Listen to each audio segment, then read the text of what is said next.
Why did Cartoon Network die? This is the complete story of Cartoon Network. It was once the most rebellious creative force in TV. The home of Dexter's Laboratory, Samurai Jack, and Courage the Cowardly Dog. A network that didn't just entertain kids, it rewrote the rules of an entire industry. Today, the studio is shattered. The founders are gone, and the brand that defined a generation is now a ghost in a corporate portfolio. On October 1, 1992, Ted Turner flipped the switch and changed animation forever. Exactly 30 years later, in October 2022, Warner Bros. Discovery shut down Cartoon Network Studios. 82 creators walked out the door for the last time. How did a cultural empire fall so fast? How did it went from 100 million homes to an empty room? Was it the streaming wars, the mergers, or the men in charge? This is the full story, and the warning every founder needs to hear.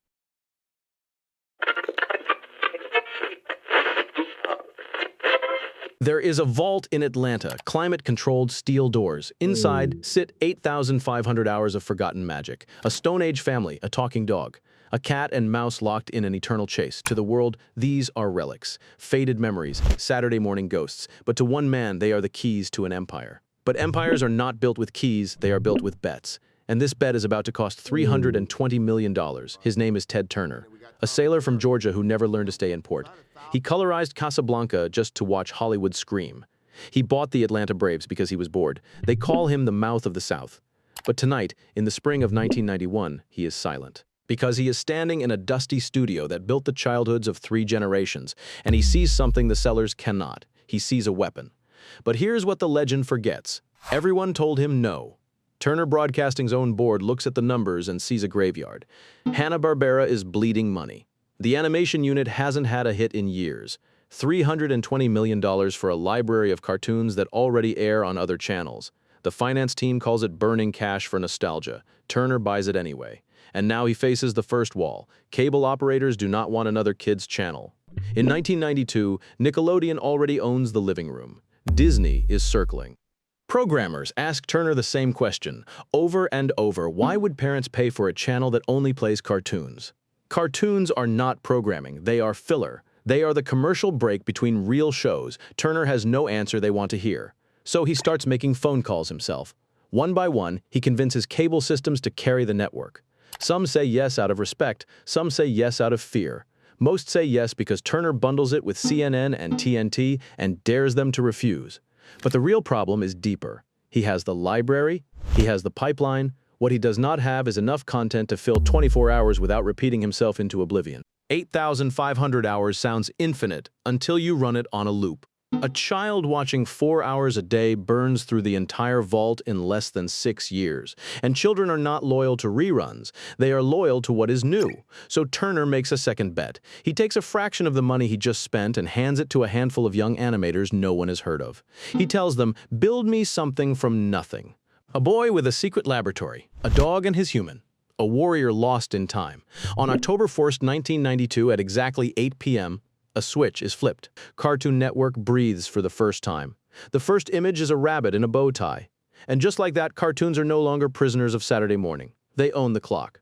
The first win comes within months. By 1994, the network lives in 20 million homes. But the real victory is not the number. It is the proof.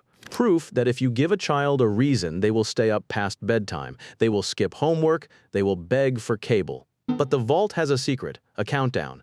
A child who sees the same Tom and Jerry episode 3 times in 1 month does not come back for a 4th. They even try to spin gold from dust, Baby Looney Tunes for preschool, Bob the Builder for the morning block, but the audience smells repetition, and repetition is where channels go to die. Right now, someone is watching this with a sketch in their drawer that they are too afraid to show. If that is you, hit the like button. Not for me. For the version of you that is still waiting for permission, and subscribe. Because the next part is where the nobodies become legends. But first, the network had to admit it was dying. And someone does. In a corner office lit only by a desk lamp, a young Russian immigrant hunches over a drawing board. He has been rejected by every studio in town. His accent is too thick. His drawings are too angular. But tonight, he is not asking for permission. He is sketching a boy with a secret laboratory, a hero who is small, but thinks he is enormous. He does not know it yet. But the empire Turner built from a vault is about to be saved by a pencil in the dark. The boy's name is Dexter, and the man drawing him is named Genndy Tartakovsky.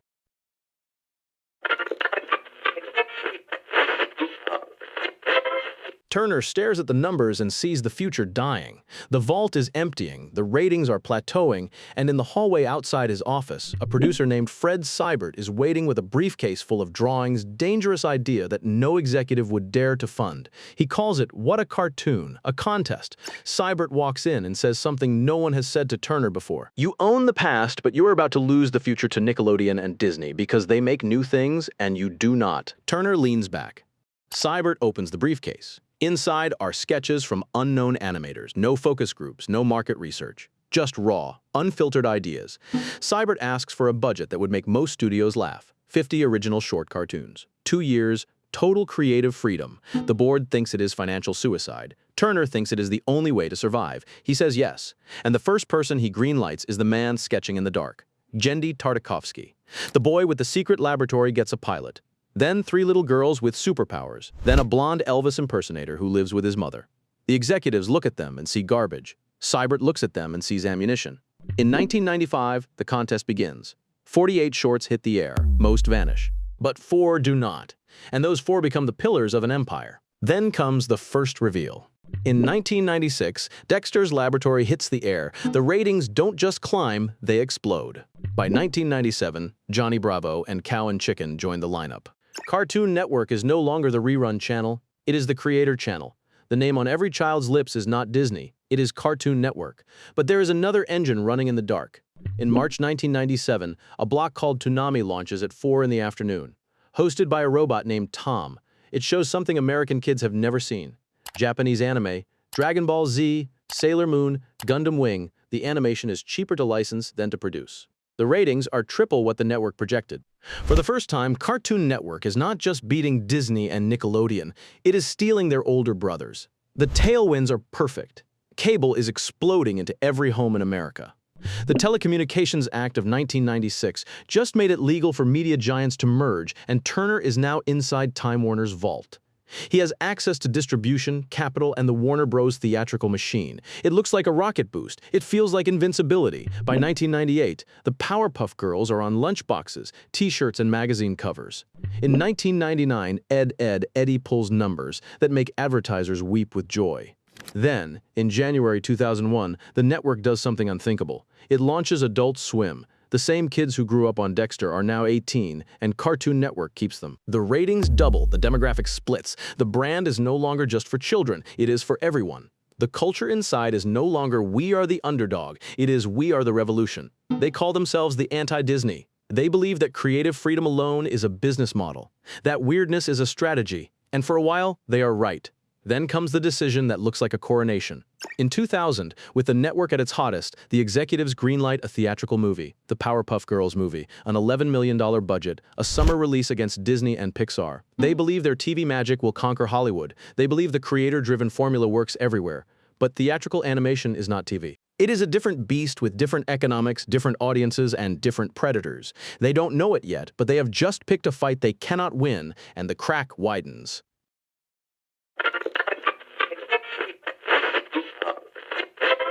The Powerpuff Girls movie limps out of theaters with $16 million, a flesh wound, but inside the Burbank headquarters nobody bleeds. They bandage the failure with arrogance and keep marching, because in 2004, Cartoon Network is not a channel anymore. It is a kingdom, and kingdoms do not apologize. Walk into any American middle school in September 2004. Look at the backpacks, Foster's Home for Imaginary Friends, Samurai Jack. Look at the t-shirts at Hot Topic. The Grim Reaper from Billy and Mandy stares back with dead eyes. At midnight, dorm rooms across the country glow blue with Adult Swim. Aqua Teen Hunger Force. The Boondocks. This is no longer children's TV. It is a cultural spine. In 2005, Cartoon Network holds the #1 spot among boys 2-11 for 40 straight weeks. 40. Adult Swim beats Jay Leno in the 1834 demographic. 90 million homes, they do not compete with Disney anymore. They make Disney chase them, and Disney is losing. But here's the reveal nobody wants to see. The animators who drew on kitchen tables now have reserved parking spots, corner offices, stock options. The wild bets that built the empire are now called unnecessary risks. In every meeting, the executives ask one question: why fix what isn't broken? In that question lives the death of every empire. At the top sits Jim Samples, president, ad sales background. He speaks ratings, not storyboards. He looks at Samurai Jack and sees a cost per thousand. He looks at Genndy Tartakovsky and sees a line item. The creatives are still in the building, but they are no longer in the room where decisions are made. And then the world shifts. Quietly. In February 2005, 3 former PayPal employees launch a website called YouTube. The first video is 19 seconds, a man at a zoo. Nobody in Burbank notices. Why would they? They own TV, they own the culture, and that is exactly the problem.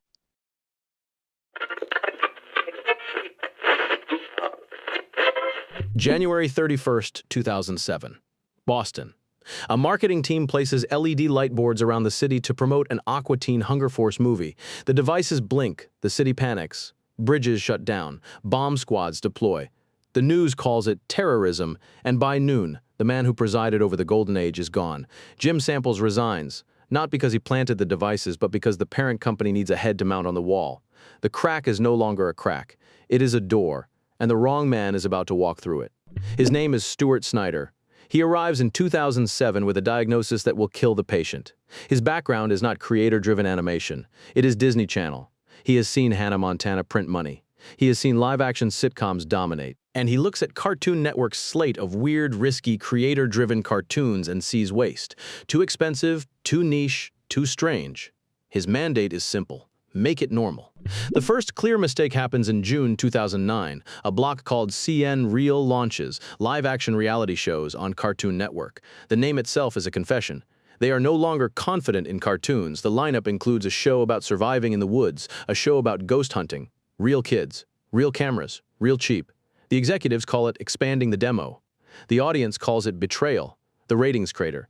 But Snyder does not retreat. He doubles down, and now the cascading begins. If live action is cheaper, then animation is the enemy. In 2011, Genndy Tartakovsky, the man who drew The Boy in the Dark, the man who built the Empire's visual soul, walks into a meeting with a new show. Symbionic Titan, critics love it, fans worship it. Snyder looks at the budget and asks one question: where are the toy sales? There are none. The show is canceled, not because it failed, because it did not sell plastic. Genndy leaves the building and does not return for years. Then comes Young Justice in 2010, a masterpiece of serialized storytelling. A show so good it wins Emmys, canceled in 2013. The official reason the toy line underperformed, the real reason the network no longer measures success by art. It measures success by merchandise. Green Lantern, the animated series, dies the same year. DC Comics, their own parent company's crown jewel, and they cannot keep a superhero show alive because the action figures did not move. But here's the reveal they missed while staring at toy spreadsheets. The ground shifted in 2007. Netflix launches streaming. By 2008, the iPhone arrives. Kids are no longer sitting in front of cable boxes at 4 in the afternoon. They are watching on phones, on tablets, on demand. YouTube, the 19-second joke from 2005, is going to become the largest video platform on Earth. And Cartoon Network, the channel that built its name on rebellion and innovation, does not launch a streaming strategy. It does not build an app. It does not own its digital future. It clings to the cable bundle like a life raft while the ocean drains. Who warned them? The creators begged for digital budgets, the fans uploaded clips that got millions of views, free marketing they never monetized. The data showed the 1834 demographic leaving cable for laptops. But Snyder and his successors looked at the warning signs and saw inconvenience. They believed the cable bundle was eternal. They believed the name Cartoon Network was too big to fail, and belief without evidence is just arrogance wearing a tie. By 2013, the final cascade is set in motion. Teen Titans Go premieres. It is cheap, fast, and based on existing IP. The ratings hold, so the executives make a decision that seems logical on a spreadsheet and insane in reality. They put it on the schedule until it consumes the entire network.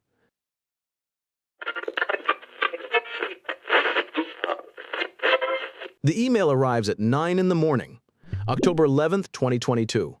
The subject line is 2 words, Studio Update, but everyone in Burbank knows what it means before they open it. Cartoon Network Studios is dead, effective immediately. 82 creators are told to pack their pencils and leave. The same building where Dexter was born, where Samurai Jack was drawn, where a Russian immigrant once sketched a boy in the dark to save an empire. Now it is empty desks and black monitors. The lights are still on, but nobody is drawing. To understand this funeral, you have to follow the money backward. June 2018, AT&T completes an $85 billion acquisition of Time Warner. The company is renamed Warner Media. A phone company now owns the cartoons, and phone companies do not care about art. They care about debt. AT&T is drowning in it, and the only way to stay afloat is to sell the organs of the patient. So they launch HBO Max 2020. The streaming wars are raging. Disney Plus has 73 million subscribers. Netflix is a monster. Warner Media dumps the entire Cartoon Network library onto the app. Every episode of Adventure Time, every season of regular show, decades of legacy thrown into a catalog with no marketing, no curation, no love. Just content filler between movies and sitcoms. The empire that once fought Disney is now a line item in a telecom budget, and the audience, they cannot find the shows they love because the app is built by executives who think animation is babysitting. But the blade is still being sharpened. April 2022, Warner Media merges with Discovery. The new beast is called Warner Bros. Discovery. The CEO is David Zaslav. His reputation is not for creating, it is for cutting. He looks at Cartoon Network studios and sees a building real estate, overhead. He looks at the slate of original animation and sees a cost center. Not a brand, not a culture, just numbers that do not add up fast enough. Here is the reveal they never say out loud. The network stopped knowing what it was. Under Stuart Snyder, it tried to be Disney Channel. Live action, laugh tracks, toy mandates under AT&T, it tried to be an app. Under Zaslav, it tries to be nothing at all. The identity that once made it dangerous, creator-driven, weird, rebellious is surgically removed, because rebellion is expensive, and safe is what corporate debt eats for breakfast. On the day the studio dies, Zaslav tells investors he has found $3 billion in savings. He says it like a victory. He never mentions the 82, he never mentions that he saved $3 billion by killing the laboratory where the magic was made. One animator tweets a photo of her desk. The caption is 4 words, "I wanted to stay." Another carries a box of storyboards to his car in the rain. 20 years of characters he loved more than his own name. Thrown into a trunk because the new king does not know who they are, and the king does not care. Today, the name Cartoon Network still flickers on cable guides, but it is a ghost wearing its own skin. The shows are made now by outsourcing houses in Canada, in Korea, in cheaper zip codes. The same channel that once held 50 original voices now schedules reruns and waits for the cable bundle to die. And when it does, nobody will throw a switch. Nobody will make a speech. They will just change the channel. And the boy in the laboratory, the dog in the middle of nowhere, the robot in the future, they will be gone. Not with a roar, with a spreadsheet, and a door that locks from the outside.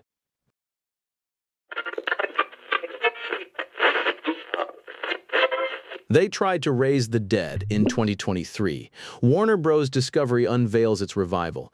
Cartoon Network will not die. They promise it will become a label. A nostalgia engine for the streaming app Max. Adventure Time spin-offs appear. Old blueprints are pulled from the vault. They tell the world the channel is safe. But here's the reveal they bury in the press release. The studio is still empty. The work is outsourced to Canada, to Korea, to anywhere the labor is cheaper. They are not reviving Soul. They are only keeping the mask. The strategy is simple and fatal. Strip the creative engine, keep the logo, sell the memories. It is the same mistake Ted Turner made in reverse. Turner believed owning the library was enough. Zaslav believes owning the name is enough. Both. Forget the truth. Cartoon Network was never a vault. It was never a trademark. It was a room full of people who were allowed to be weird. And when that room is locked, the name is just paint on a tombstone. Current status. The name still appears on screen, but it is a monument that tourists visit while no one lives inside. Original shows are made by outsourcing houses for a brand that no longer has a home. Here are the 4 lessons. Never hand the wheel to someone who does not understand the road. If the person making your biggest decisions cannot explain why your product matters to a customer, you have the wrong driver. A decision maker should know the emotion behind the product. In this case, Cartoon Network was built by animators and rebels. Then it was handed to ad salesmen, then to phone company executives, then to a man famous for cutting costs. None of them loved cartoons. None of them understood why kids fell in love with a pink dog or a boy in a lab. They only understood numbers. And when you let number people drive a dream people company, the dream dies first. Do not let the finance team write the menu. They canceled great shows because toys did not sell. They closed the studio to save rent. They measured success in quarterly reports while the culture that created the value was bleeding out. Watch for this. When your accountants start deciding what your product should look like, your company is already dying. The finance team should count the money. They should never decide what is worth making. When the world moves, you must move with it. YouTube arrived in 2005. Streaming launched in 2007. The audience walked out the door into the internet. Cartoon Network watched them leave and called it a phase. They clung to the cable bundle until it became a noose. They had the content, they had the fans. But they refused to build the bridge to where their fans were going. Watch for this. When your customers start leaving through an exit you did not build, do not board up the door. Build a new road to where they are. Because the company that protects its old machine more than its customer is the company that dies with the machine. Your people are your real business, not your logo, not your office, not your name. Ted Turner thought owning 8,500 hours of cartoons meant he owned animation forever. He was wrong. Warner Bros. Discovery thinks owning the trademark means they own the magic. They are wrong. The magic was never in the vault. It was in the room, in the trust, in the freedom to try weird things. Watch for this. If you're more proud of your inventory than your team, you're not a founder. You're a museum guard. The boy in the laboratory thought he could save the world with a secret and a pencil. He was right, until the world decided secrets are too expensive, and pencils can be replaced by spreadsheets. Do not let them replace yours. Every empire we will cover on this channel fell because someone missed the warning sign.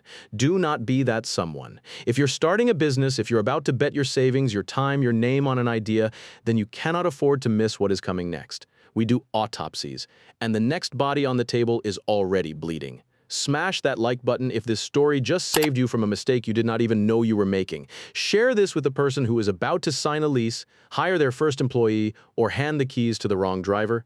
And subscribe right now because the next fallen giant is already making the same fatal error. We will expose it, we will break it down, and we will hand you the lesson before you pay the price.